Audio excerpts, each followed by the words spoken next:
मनु सहित योगेश्वर व्यास और उनके शिष्यों का प्रतिपादन तथा शंकर जी के रहस्य का कथन।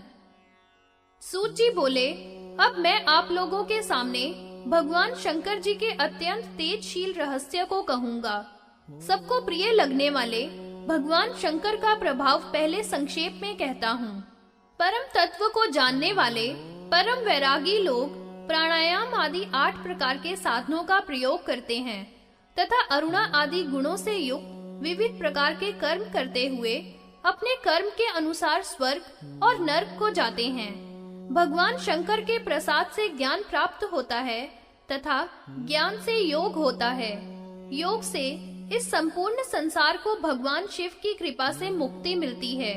ऋषि बोले, हे योग को जानने वाले सूत जी, यदि भगवान के प्रसाद से आप दिव्य योग को और महेश्वर भगवान को विज्ञान स्वरूप बतलाते हैं, तो विज्ञान स्वरूप महादेव जी जो सभी प्रकार की चिंताओं से रहित हैं, वे योग मार्ग के द्वारा किस काल में मनुष्यों को कैसे उत्पन्न करते हैं।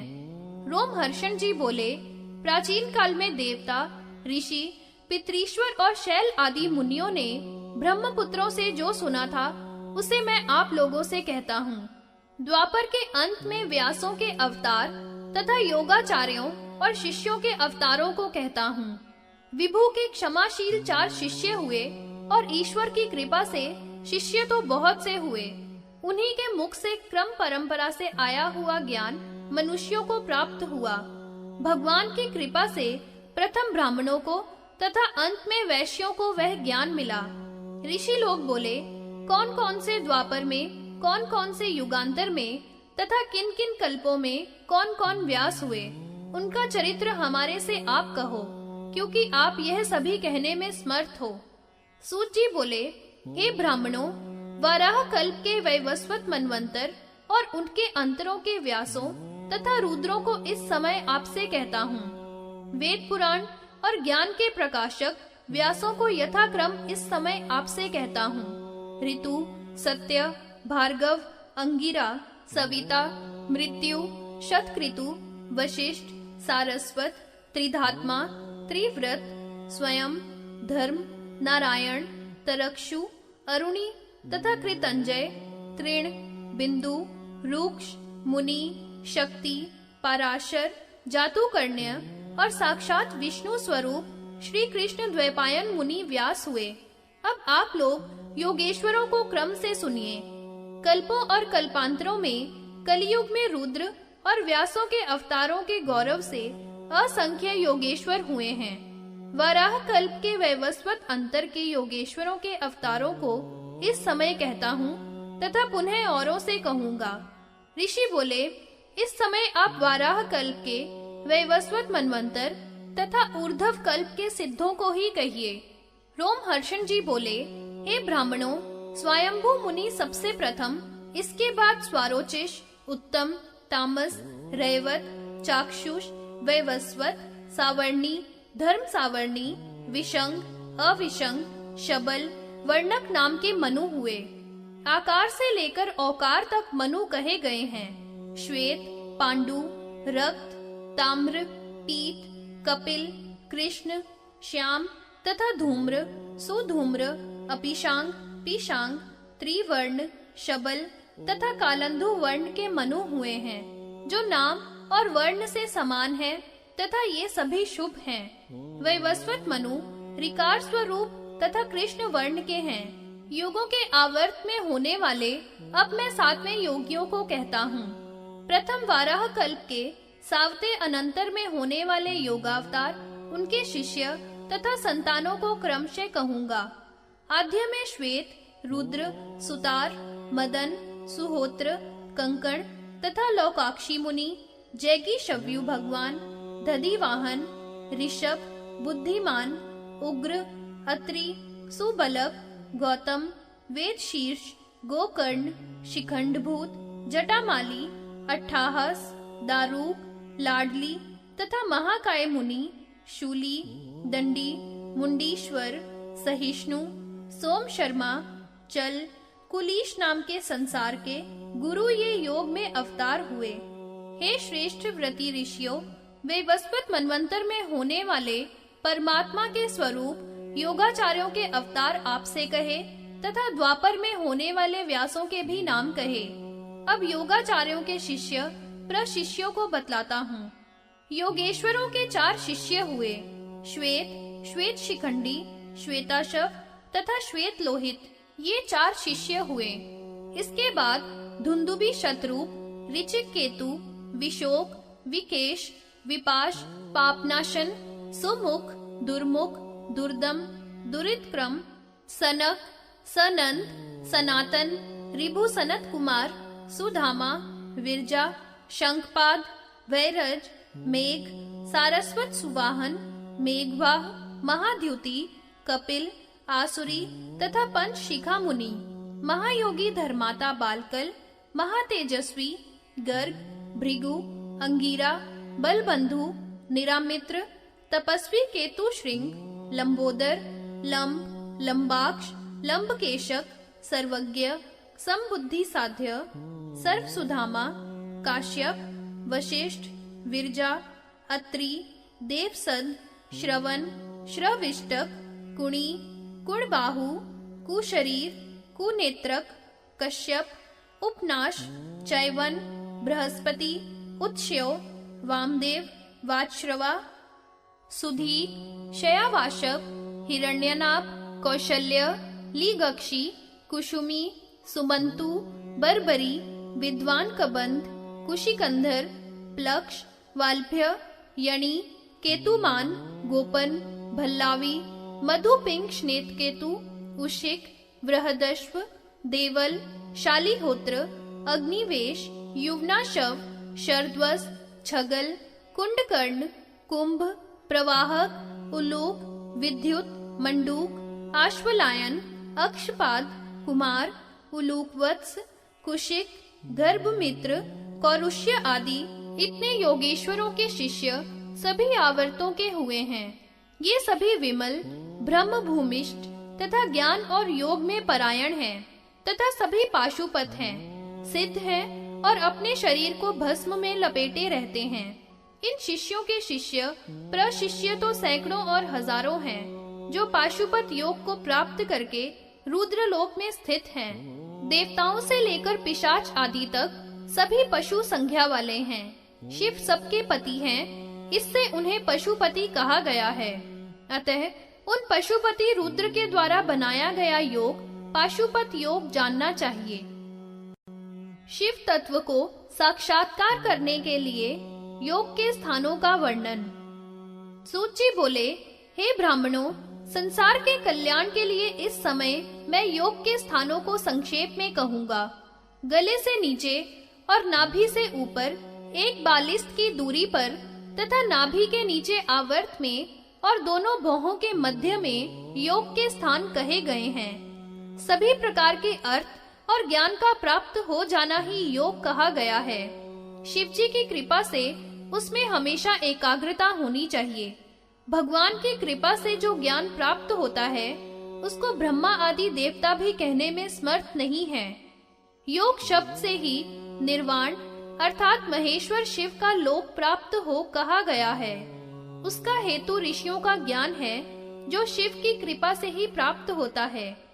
ज्ञान से इंद्रियों के विषयों को रोककर पाप को जला देना चाहिए। इंद्रियों की वृत्ति के निरोध से ही योग की सिद्धि होगी। हे श्रेष्ठ ब्राह्मणों, चित्त की वृत्तियों का निरोध ही योग कहा है। योग की सिद्धि के निम्न 8 प्रकार के साधन कहे हैं। प्रथम यम, दूसरा नियम, तीसरा आसन, चौथा प्राणायाम, 5वां प्रत्याहार, छठा धारण, 7वां ध्यान तथा 8वां समाधि। परम तपस्या ही यम कहा जाता है।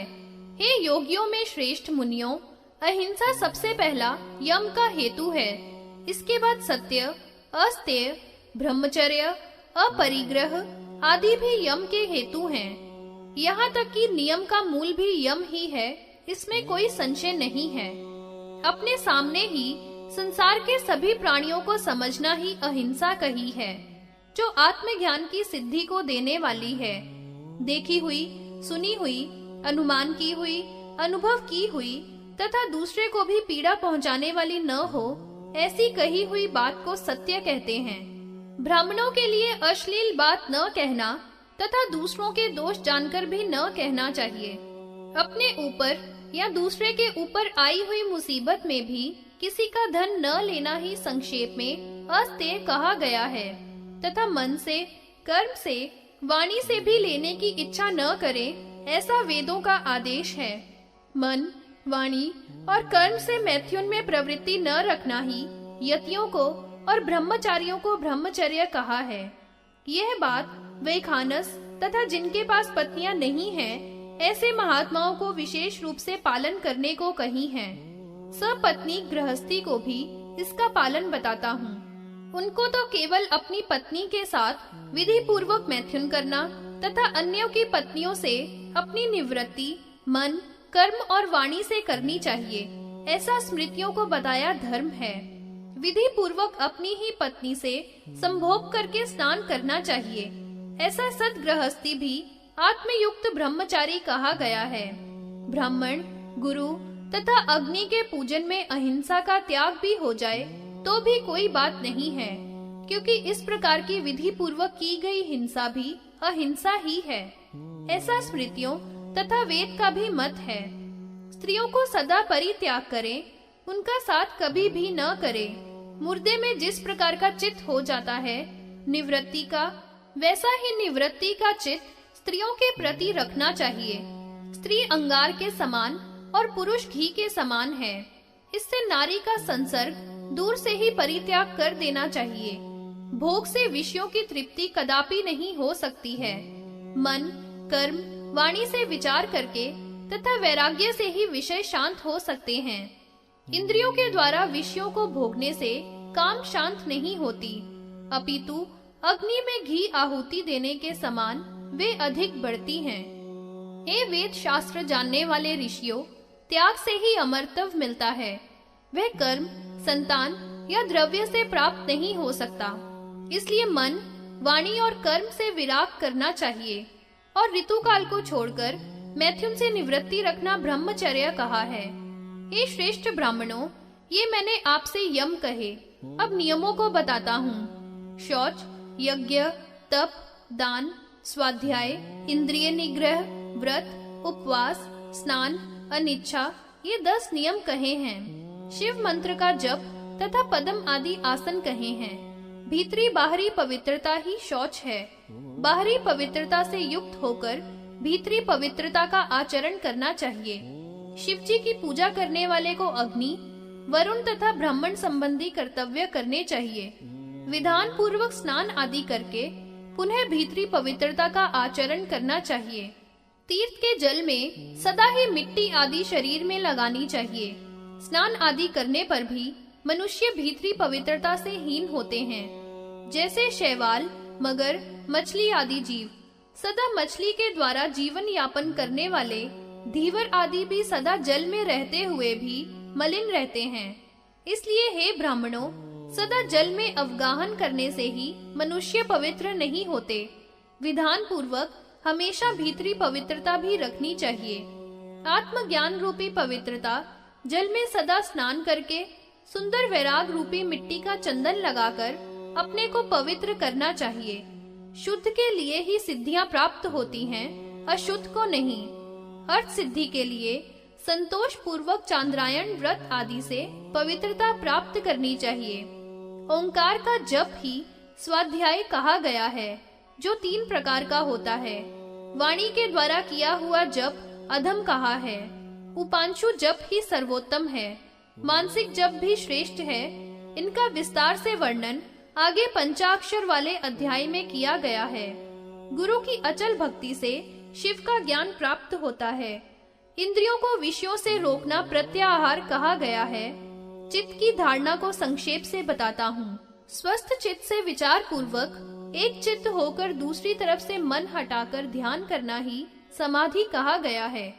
समाधि में अपने शरीर को शून्य मात्र समझता हुआ चित्त आनंद का आभास होता है। समाधि का मूल कारण प्राणायाम है। प्राणायाम में अपने देह की वायु को निरोध करते हैं। मंद, मध्यम और उत्तम 3 प्रकार का प्राणायाम कहा है। प्राण वायु का रोकना ही प्राणायाम कहा है। प्राणायाम का मान 12 मात्राओं का कहा गया है। नीचे की ओर भी 12 मात्रा तथा ऊपर भी 12 मात्राओं का उसका मान होता है। मध्यम में तो 24 मात्राओं का मान होता है। मुख्य रूप से तीनों 36 मात्रा के ही कहे हैं। आनंद की उत्पत्ति के योग के लिए प्रस्वेद, कंपन, उत्थान, रोमांच, ध्वनि, अंगों का मोटन तथा कंपन गर्भ में क्रमानुसार जप करना चाहिए। न्याय पूर्वक योग का सेवन करता हुआ स्वस्थ पने को प्राप्त करता है। जैसे जंगल का मतवाला सिंह, हाथी तथा 8 पैर वाला शरप नाम का पशु स्वस्थ घूमते हैं, वैसे ही योगी भी निर्द्वंद विचरते हैं। योग के अभ्यास से व्यसन नहीं लगते।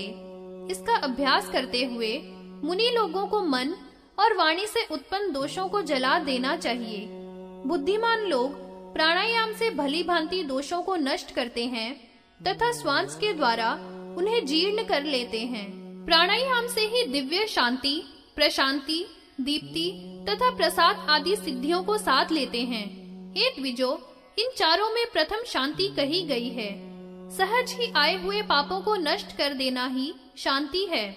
भली प्रकार वाणी के द्वारा संयम करना अशांति है। प्रकाश को दीप्ति कहा गया है। बुद्धि के द्वारा सभी इंद्रियों को तथा वायु को भी वश में करना प्रसाद कहा गया है। इन चारों में प्रसाद तो अपने अंदर ही होता है। इसमें प्राण, अपान, समान, उदान, व्यान, नाग, कूर्म, कुकुर, देवदत्त, धनंजय आदि 10 पवनों को भी जीतना पड़ता है। प्रयाण करती है, इससे वायु को प्राण वायु कहते हैं। आहार आदि क्रम से जो वायु नीचे की तरफ जाए वह अपान वायु है। व्यान नाम की वायु अंगों में व्याधियां पैदा करती हैं तथा ऊपर की ओर चलती हैं। मर्मों को जो झकझोरती हैं वह उदान नाम की वायु कहती हैं। अंगों को जो समान रूप से ले जाती हैं वह समान नाम की वायु है। उद्गार को नाग नाम की वायु कहा है। उन्मीलन को कूर्म कहा है। भूख लगने वाली वायु को क्रिकर कहते हैं। जम्भाई वाली वायु को देवदत्त कहा है। बड़ी भारी आवाज करने वाली वायु को धनंजय कहते हैं। वह मरने पर भी रहती है। इस प्रकार ये 10 वायु प्राणायाम से सिद्ध की जाती हैं। शांति आदि चारों सिद्धियों में प्रसाद चौथी है। विस्वर, महान, मन, ब्रह्मा, चित्त, स्मृति, ख्याति, ईश्वर, मति, बुद्धि, इनको महत नाम वाला कहा गया है और ये बुद्धि प्रसाद तथा प्राणायाम से सिद्ध होते हैं। सभी द्वंद्वों में जो सिवरी भाव है उसे विस्वर कहा जाता है। सभी तत्वों में सर्वप्रथम पैदा होने से दूसरा महान कहा है। हे ब्रह्म को जानने वाले मुनियों, जो प्रमाण में छोटा है उसे मनन करने के कारण मन कहा है। बड़ा और चौड़ा होने से ब्रह्म कहते हैं। सर्व कर्मों को भोग के लिए जो चुनता है उसे चित्ती कहा है। सभी संबंधों को स्मरण करता है, इससे स्मृति कहा है। ज्ञान आदि के द्वारा अनेकों की व्याख्या करता है, इससे उसे ख्याति कहते हैं। सभी तत्वों का स्वामी, सभी कुछ जानने वाला ईश्वर कहा गया है। मनन करती है तथा मानती है, इससे मति कहते हैं। अर्थ का बोध कराती है तथा बोध करती है, इससे उसे बुद्धि कहते हैं। इस बुद्धि के प्रसाद से प्राणायाम सिद्ध होता है। यम का पालन करने वाला आदि में सब दोषों को जलाकर प्राणायाम करता है। धारणा के द्वारा पातकों को प्रत्याहार से जला देना चाहिए। विषयों को विष के समान जानकर ईश्वर के गुणों का ध्यान करना चाहिए। समाधि द्वारा प्रज्ञा को बढ़ाना चाहिए। स्नान करके अष्टांग योग को क्रम पूर्वक करना चाहिए। विधिवत योग सिद्धि के लिए आसन प्राप्त करके आत्मा को देखे। अदेश और असमय में योग साधन न करें। अग्नि के अभ्यास में, जल में, सूखे पत्तों में, जंतुओं से व्याप्त जगह में, शमशान में, जीर्ण पशुओं के कोष्ठ में, शब्द होने वाले स्नान में तथा शब्द वाले समय में, दीमक के घर में, अशुभ जगह में, दुष्ट पुरुषों से आक्रांत जगह में, मच्छर आदि से युक्त स्थान में, शरीर में बाधा उत्पन्न होने पर, दुर्मन होने पर योग साधना न करें तथा गुप्त शुभ स्थान में, रमणीक पर्वत की गुफा में, शिवजी के क्षेत्र में, शिवजी के बगीचे में, वन में अथवा घर में, शुभ देश में, जंतुओं से रहित निर्जन देश में, अत्यंत निर्मल, अच्छी प्रकार लिपा पुता, चित्रित, दर्पण के दरस से युक्त, अगर धूप आदि से सुगंधित, अनेक प्रकार के फूलों के वितान से घिरा हुआ, फल पत्ते तथा मूल आदि से युक्त, कुशा पुष्प आदि के सहित स्थान में सम आसन पर बैठकर बुद्धिमान को स्वयं योगाभ्यास करना चाहिए। सबसे प्रथम गुरु को प्रणाम करें, इसके बाद शिव को, देवी को, गणेश को, शिष्यों सहित योगीश्वरों को प्रणाम करके युक्ति पूर्वक योग में लगना चाहिए। आसन पर बैठकर पद्म अथवा अर्घासन बांध कर बैठें। समजंघाओं से अथवा एक जंघा से दोनों पैरों को सिकोड़कर दृढ़ पूर्वक आसन बांध कर रहें। आंखों को एक जगह स्थिर करके छाती को सीधी रखें। पास की एड़ियों से अंडकोशों की तथा मूत्र इंद्री की रक्षा करें। कुछ कुछ ऊपर को उठा हुआ सिर रखें। दांतों को दांतों से स्पर्श न करें। नासिका के अग्र भाग को ही देखें, इधर उधर न देखें। तमोगुण को रजोगुण से, रजोगुण को सतोगुण से ढक लेना चाहिए तथा अपने में स्थिर होकर शिव के ध्यान में अभ्यास करें। ओंकार का, शुद्ध दीप शिखा का, श्वेत कमल की पंखुड़ी पर शिव का ध्यान करें। नाभि के नीचे विद्वान पुरुष कमल का ध्यान करके 3 या 8 अंगुल के कोण में अथवा पंच कोण में या त्रिकोण में अग्नि, सोम तथा सूर्य की शक्तियों के द्वारा सूर्य, चंद्र, अग्नि अथवा अग्नि, सूर्य और चंद्रमा का इस क्रम से ध्यान करें। तीनों गुणों के क्रम से ऊपर के इन 3 मंडलों की भावना करनी चाहिए।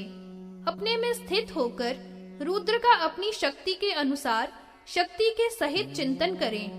नाभि में अथवा गले में अथवा दोनों भौहों के मध्य में यथा विधि ललाट की फलिका में मध्य सिर में योगास्त होकर ध्यान करना चाहिए। 2 दल में, 16 में, 12 में, 10 में, 6 में अथवा 4 कोणों में शिव का ध्यान करें। स्वर्ण की सी आभा वाले, अंगार के समान, श्वेत तथा द्वादश आदित्य के समान तेजस्वी अथवा चंद्रमा की परछाई के समान, बिजली की चमक के समान, अग्नि के वर्ण वाला अथवा बिजली की लपट के समान आभा वाले परमेश्वर का चिंतन करना चाहिए। अथवा करोड़ों वज्र की सी चमक वाले अथवा पद्म राग मार्ग की आभा वाले नील लोहित शिव का ध्यान योगी को करना चाहिए। महेश्वर का हृदय में ध्यान करें। नाभि में सदाशिव का, चंद्रचूड़ का ललाट में तथा दोनों भौहों के मध्य भाग में शंकर जी का ध्यान करना चाहिए। निर्मल, निष्कल, ब्रह्म, शांत, ज्ञान के साक्षात स्वरूप, लक्षण रहित, शुभ, निरालंब, अतर्क्य, नाश और उत्पत्ति से रहित कैवल्य, निर्वाण, निश्रेयस, अमृत, अक्षर, मोक्ष, अद्भुत महानंद, परमानंद, योगानंद, हे उपायों से रहित, सूक्ष्म से भी सूक्ष्म, शिव स्वयं जाना जाए ऐसे न जाने गए परम ज्ञान के स्वरूप अतीन्द्रिय, अनाभास, परात्पर तत्व, सब उपाधियों से अलग, विचार पूर्वक ज्ञान से ही जानने योग्य अद्वैत रूप महादेव को हृदय रूपी कमल में चिंतन करना चाहिए। नाभि में सदा शिव का सर्व देवताओं के ईश्वर के रूप में चिंतन करें। देह के मध्य में शुद्ध ज्ञानमय शिव का ध्यान करें। क्रमशः छोटे, मध्यम तथा उत्तम मार्ग विद्वान पुरुष को कुंभक के द्वारा अभ्यास करना चाहिए। बुद्धिमान पुरुष 32 रेचक को हृदय और नाभि में समाहित करके कुंभक के द्वारा देह के मध्य में शिव का स्मरण करे और इस प्रकार का एकाकी भाव पैदा करे कि जिससे रस की उत्पत्ति होवे। रस की समान स्थिति में ही ब्रह्मवादी विद्वान आनंद मानते हैं। द्वादश धारणा आदि के द्वारा समाधि में जब तक स्थित रहता है तब तक आनंद उत्पन्न होता है, अथवा ज्ञानियों के संपर्क से पैदा होता है, अथवा प्रयत्न से शीघ्र या देर में पुनः पुनः लगने से ज्ञान प्राप्त होता है। गुरु के द्वारा बताए जाने पर अभ्यास करते हुए भी नाश को प्राप्त होते हैं। योग में आपत्तियों तथा रुकावटों का वर्णन। सूत जी बोले, हे ऋषियों, योग साधन में सर्वप्रथम आलस्य नाम की आपत्ति आती है। दूसरी व्याधि पीड़ा, प्रमाद, संशय चित्त की चंचलता, दर्शन में अश्रद्धा, भ्रांति, 3 प्रकार के दुख, दुर्मनस्थता, अयोग्य विषयों में योग्यता होना, ये 10 प्रकार की बाधाएं मुनि लोगों को बताई हैं। आलस्य का कारण तो शरीर का मोटा हो जाना तथा चित्त का योग में न लगना होता है। व्याधि धातु की विषमता से 2 प्रकार की होती है, एक कर्म के द्वारा होने वाली तथा दूसरी दोषों के द्वारा होने वाली। प्रमाद साधनों के अभाव से होता है, भय के द्वारा ऐसा होगा या नहीं कहना ही संशय है। चित्त की चंचलता से योगी का आदर नहीं रहता है। संसार के बंधनों से भूमि आदि प्राप्त करने पर भी यदि मन नहीं एकाग्र होता तो योगी की प्रतिष्ठा नहीं होती। योग साधन में भाव रहित वृत्ति का नाम अश्रद्धा है। गुरु ज्ञान, आचार, शिव आदि में साधक की भावना न होना ही अश्रद्धा है। ज्ञान का विपर्य ही भ्रांति है, जैसे शरीर को ही आत्मा समझना आदि। दुख आध्यात्मिक, अधिभौतिक और अधिदैविक 3 प्रकार के कहे हैं। दुर्मनस्यता को वैराग्य के द्वारा निरोध करना चाहिए। तमोगुण तथा रजोगुण के द्वारा छुआ हुआ मन ही दुर्मन होता है। योग्य और अयोग्य विषयों में विवेक के द्वारा स्वीकृति ही योग्यता है तथा हठ पूर्वक करना अयोग्यता है। इस प्रकार योगियों को योग मार्ग के साधने में यह 10 आपत्तियां आती हैं, किंतु अति अधिक उत्साह वाले मनुष्यों के द्वारा यह नष्ट कर दी जाती हैं। इसमें तनिक भी संदेह नहीं है। इन आपत्तियों के नष्ट हो जाने पर सिद्धि की सूचक बाधाएं उत्पन्न होती हैं। इनमें प्रतिभा नाम की पहली सिद्धि है, दूसरी श्रवण कही गई है, तीसरी वार्ता, चौथी दर्शना, 5वीं आस्वादा, 6ठी वेदना कही गई है। मनुष्य इन 6 सिद्धियों को त्यागने पर ही सिद्ध होता है। प्रतिभा को दूसरों पर प्रभाव डालने वाली सिद्धि कहा है। इसके द्वारा सिद्ध लोग दूसरों को प्रभावित करते हैं, जैसे सूक्ष्म वस्तु को तथा व्यवहार की बात को, बीती हुई तथा आगे की बात को बुद्धि के विवेचन द्वारा बता देना। सभी प्रकार का ज्ञान प्रतिभा का अनुयायी होता है। योगी लोग बिना ही प्रयत्न के सभी शब्दों को श्रवण सिद्धि के बता देते हैं। ह्रस्व, दीर्घ और प्लुत का ज्ञान भी उन्हें श्रवण सिद्धि के द्वारा सहज ही में हो जाता है।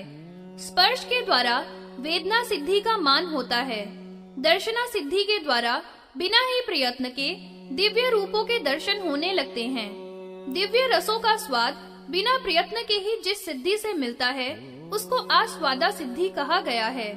तन्मात्रा के द्वारा दिव्य गंधों का बिना ही प्रयत्न के आभास कराने वाली सिद्धि वार्ता है।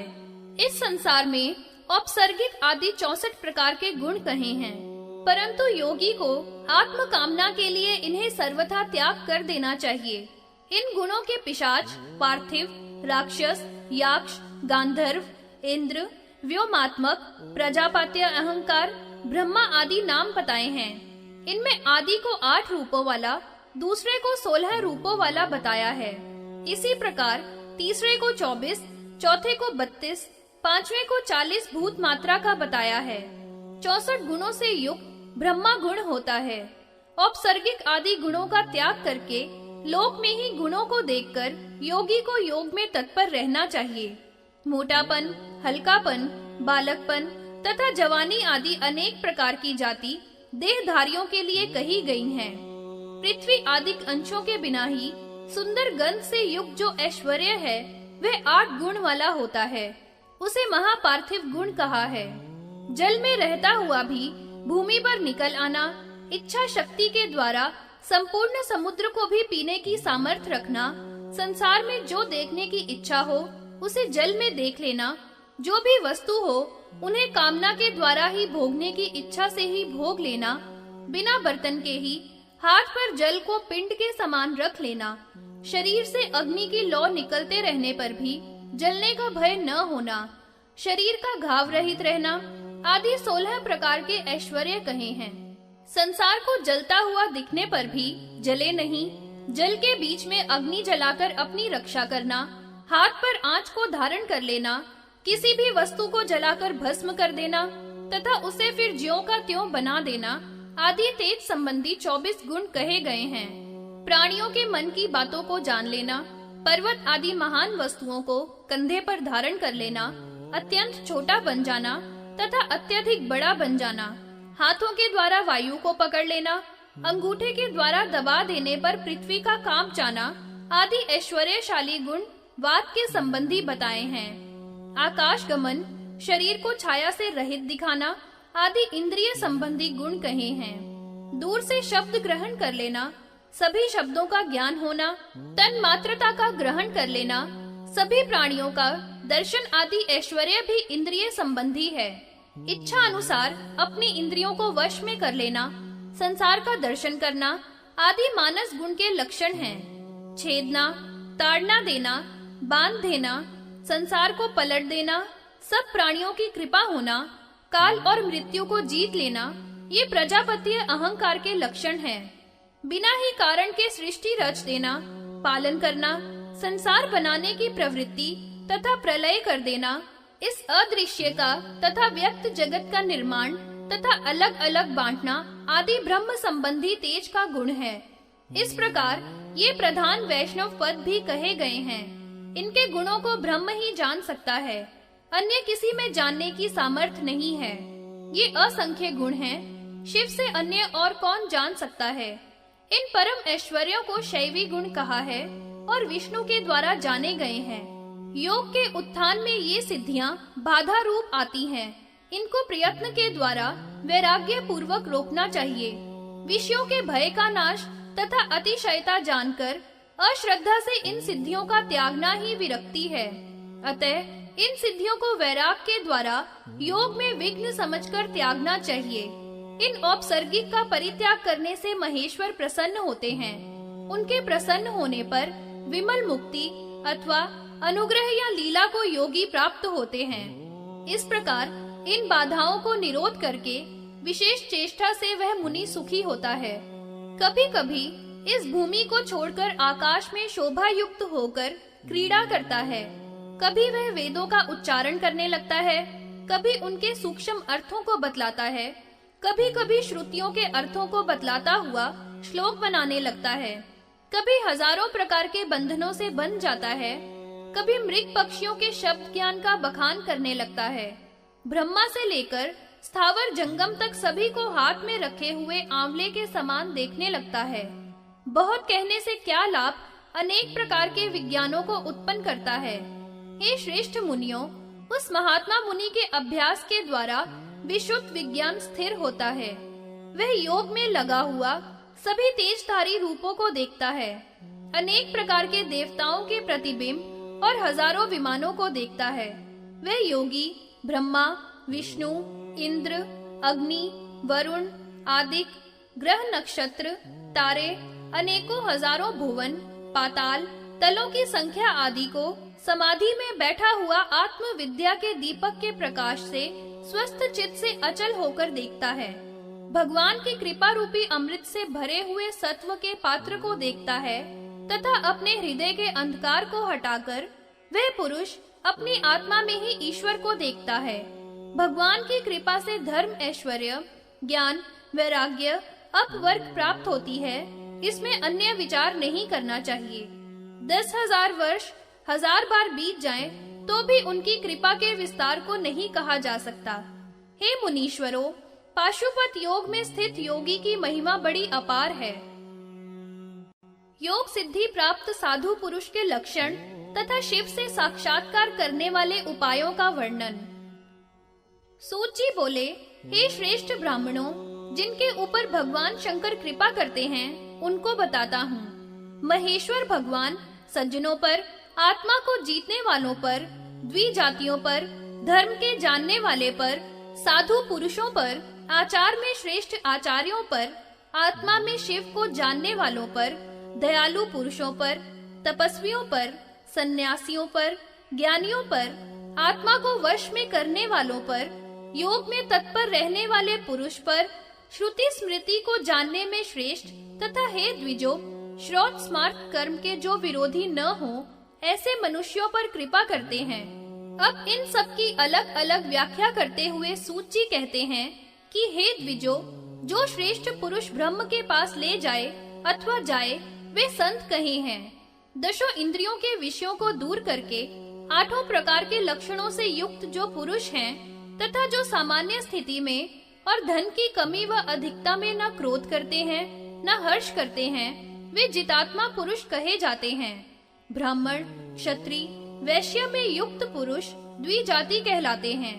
वर्ण आश्रमों में युक्त ये द्विजाति जन सुख से करने वाले हैं। श्रौत स्मार्त के धर्म का ज्ञान करना ही धर्मज्ञ कहा है। विद्या के साधन के द्वारा ब्रह्मचारी और गुरु की सेवा में रहने वाला पुरुष साधु है। क्रिया की साधना के द्वारा गृहस्थ भी साधु है, ऐसा कहा है। तपस्या की साधना करने के कारण वन में रहने वाला वखान सभी साधु कहा गया है। यत्न करने वाला यति भी साधु ही है, क्योंकि वह योग साधना करता है। इस प्रकार धर्म आश्रमों के साधन करने वाले को साधु कहा गया है, चाहे वह गृहस्थ हो, ब्रह्मचारी हो, वानप्रस्थ हो या यति हो। धर्म अधर्म शब्दों को समझाकर जो कर्म में तत्पर होता है तथा क्रियाशील होता है, उस धर्मज्ञ को आचार्य कहना चाहिए। कार्य को कुशल पूर्वक करना धर्म तथा अकुशलता से करना ही अधर्म है। धारण करने योग्य कर्मों को करने के कारण ही उसे धर्म कहा गया है।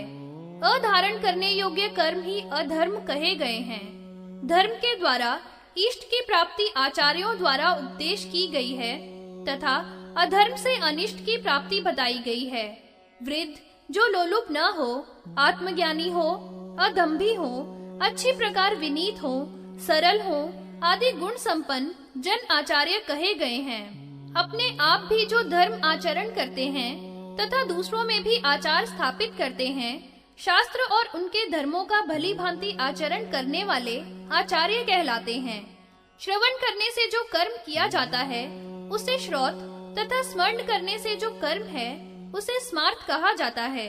वेद विहित जो यज्ञ आदि कर्म है वे श्रौत कर्म है तथा वर्ण आश्रमों को बताए हुए जो कर्म है वे स्मार्त कर्म है। देखे हुए अनुरूप अर्थ को तथा पूछे गए अर्थ को जो कभी नहीं छिपाते तथा जो देखा है वही सत्य कह देते हैं तथा जो ब्रह्मचर्य से रहते हो, निराहारी हो, अहिंसा और शांति में सर्वथा तत्पर रहते हो, उसे तप कहा गया है। जो हित अनहित समझकर सभी प्राणियों में अपने समान ही बर्ताव करता है, उस पुण्य में वृत्ति को ही दया कहते हैं। जो हव्य उचित न्याय पूर्वक आया हो और वह गुणवान को दिया जाए, वह दान का लक्षण कहा है। छोटा, बीच का तथा बड़ा इस प्रकार का ही कहा है। करुणा पूर्वक सभी प्राणियों को बराबर भागों में बांट दिया जाए, उसे मध्यम यानी बीच का दान कहा जाता है। श्रुति स्मृति के द्वारा बताया गया तथा वर्ण आश्रमों को बताया गया माया और कर्म के फल को त्याग देने वाला योगी ही शिवात्मा है, अर्थात वह अपने अंदर ही शिव को देखता है। सभी दोषों को त्याग देने वाला पुरुष ही युक्त योगी कहा गया है। जो पुरुष असंयमी न हो तथा विषयों में आसक्त न हो, विचारवान हो, लोभी न हो, वही सच्चा संयमकारी है। अपने लिए अथवा दूसरों के लिए अपनी इंद्रियों को समान रूप से प्रयोग करता है तथा कभी झूठ में अपनी आत्मा को प्रवेश नहीं होने देता, यह शम के लक्षण है। अनिष्ट में कभी भयभीत नहीं होता तथा इष्ट में कभी प्रसन्न न होता हो। ताप तथा विषाद निवृत्ति और विरक्ति से सदा अलग रहे, वह सन्यास का लक्षण है। कर्मों से आसक्ति न रखना अर्थात कर्मों से अलग रहना ही सन्यास है। चेतना तथा अचेतना का विशेष ज्ञान ही वास्तव में ज्ञान कहा है। इसी प्रकार के ज्ञान युक्त तथा श्रद्धा युक्त योगी पर भगवान शंकर की कृपा होती है, उसी पर वे प्रसन्न होते हैं, इसमें संशय नहीं है। हे ब्राह्मणों, वास्तव में यही धर्म है, किंतु परमेश्वर के विषय में गुह्य जो रहस्य है उसे सब जगह प्रकट न करे। शिव की भक्ति ऐसे पुरुष को बिना संदेह के ही मुक्ति प्रदान कर देती है। भगवान शिव अपने भक्त के वश में रहते हैं, चाहे वे अयोग्य ही क्यों न हो। उसे अनेक प्रकार के अंधकार से छुड़ाकर उस पर प्रसन्न होते हैं। उसे ज्ञान, अध्ययन, पढ़ाना, हवन करना, ध्यान, तप, वेद शास्त्र पढ़ना या सुनना, दान देना तथा हजारों चंद्रायण व्रत करना तथा और भी अनेक प्रकार के व्रतादि रखना भक्त के लिए जरूरी नहीं है। उस पर तो शिव सदा प्रसन्न रहते हैं। हे श्रेष्ठ मुनियों, जो लोग भगवान शिव की भक्ति नहीं करते वे इस पर्वत की गुफा के समान संसार में गिरते हैं और भक्त भगवान के द्वारा उठा लिए जाते हैं। हे ब्राह्मणों, जब मनुष्य इस संसार में भक्तों के दर्शन मात्र से ही स्वर्ग आदि लोकों को प्राप्त कर लेते हैं, तो भक्तों के लिए तो दुर्लभ ही क्या है। भक्त लोग भगवान शिव की कृपा से ब्रह्मा, विष्णु तथा देवताओं के राजा इंद्र तथा और भी अन्य उत्तम स्थानों व पदों को प्राप्त कर लेते हैं। भक्ति से मुनि लोगों को बल एवं सौभाग्य की प्राप्ति होती है। हे ब्राह्मणों, प्राचीन समय में बनारस के अविमुक्त क्षेत्र में विराजमान भगवान श्री महेश्वर जो रुद्र हैं, उनसे भगवान पार्वती ने जो बात पूछी थी और जो भगवान रुद्र ने रुद्राणी देवी पार्वती को जो बताया था वह सुनाता हूँ। वाराणसी पुरी में भगवान रुद्र को प्राप्त कर भगवती इस प्रकार पूछने लगी। देवी बोली, हे प्रभो, हे महादेव जी, आप किस उपाय या पूजा के द्वारा वश में हो जाते हो? विद्या के द्वारा या तपस्या के द्वारा अथवा योग के द्वारा? सो मुझे आप कृपा करके बतलाइए। सूत जी कहने लगे, हे ऋषियों, इस प्रकार भगवती के वचनों को सुनकर शिव जी ने पार्वती जी को देखा। फिर बाल चंद्रमा के तिलक को धारण करने वाले शिव जी पूर्ण चंद्रमा के समान सुंदर मुख वाली पार्वती जी से हंसते हुए इस प्रकार बोले, हे देवी, इस सुंदरपुरी को प्राप्त करके बहुत ही सुंदर प्रश्न तुमने पूछा है। हे पार्वती जी, इसी प्रकार का प्रश्न बहुत समय पहले हिमालय की पत्नी मैना ने हिमालय से किया था, उसका मुझे स्मरण हो रहा है। हे विलासिनी, जो तुमने आज पूछा है वह पूर्व काल में पितामह ब्रह्मा जी ने पूछा था। हे कल्याणी, ब्रह्मा ने मुझे श्वेत नामक कल्प में श्वेत वर्ण का देखा तथा सद्योजात नामक मेरे अवतार को देखा। रक्त कल्प में मुझे लाल रंग का देखा। ईशान कल्प में विश्व रूपाख्य को देखा। इस प्रकार से मुझ विश्व रूप शिव को देखकर ब्रह्मा जी बोले, हे वामदेव, हे तत्पुरुष, हे अघोर, हे दयानिधे, देवाधिदेव महादेव जी, आप मुझे गायत्री के साथ दिखे हैं और हे प्रभु, आप किस प्रकार वश में हो जाते हो और किस प्रकार आपका ध्यान करना चाहिए अथवा आप कहाँ ध्यान किए जाते हैं, आप कहाँ देखे जाते हैं तथा कहाँ पूजे जाते हैं, सो आप हमें कृपा पूर्वक बताइए, क्योंकि आप बताने में सब प्रकार समर्थ हैं। भगवान बोले, हे कमल से पैदा होने वाले ब्रह्मा जी, मैं तो केवल श्रद्धा से ही वश में होता हूँ। मैं लिंग में हमेशा ध्यान करने के योग्य हूँ तथा क्षीर समुद्र में विष्णु के द्वारा देखा गया हूँ और इस पंच रूप के द्वारा 5 ब्राह्मणों से पूज्य हूँ। मेरे ऐसा कहने पर ब्रह्मा जी बड़े भाव से बोले, हे जगत गुरु, वास्तव में आप मुझे आज भी भक्ति से ही दिखे हो। ऐसा कहकर मेरे लिए अधिक श्रद्धा भाव दिखाया। सो हे पार्वती जी, मैं श्रद्धा से वश में होता हूँ और लिंग में ही पूज्य हूँ। श्रद्धा पूर्वक ब्राह्मणों के द्वारा मेरी पूजा करनी चाहिए, क्योंकि श्रद्धा में ही परम धर्म है। श्रद्धा ही सूक्ष्म ज्ञान, तप, हवन है। श्रद्धा ही मोक्ष, स्वर्ग आदि सभी है और श्रद्धा से ही सदा मैं दर्शन देता हूँ।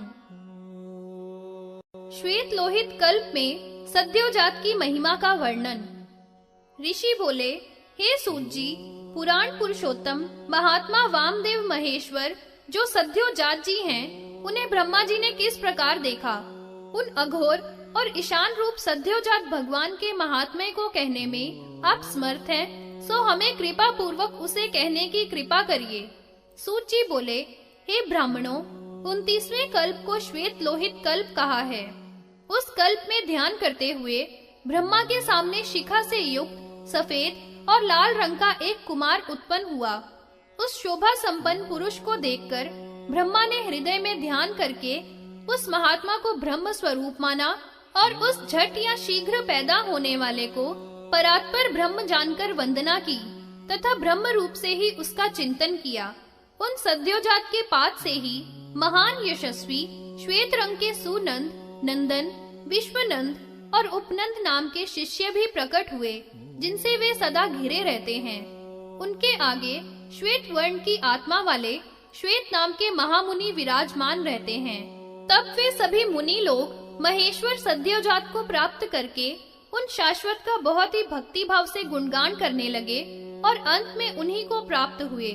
हे ब्राह्मणों, इस प्रकार जो कोई भी उन विश्वेश्वर की मन से तत्पर होकर प्राणायाम पूर्वक ध्यान करके शरण में आते हैं, वे सभी पापों से छूटकर विष्णु लोक को भी लांघकर रुद्र लोक को प्राप्त करते हैं।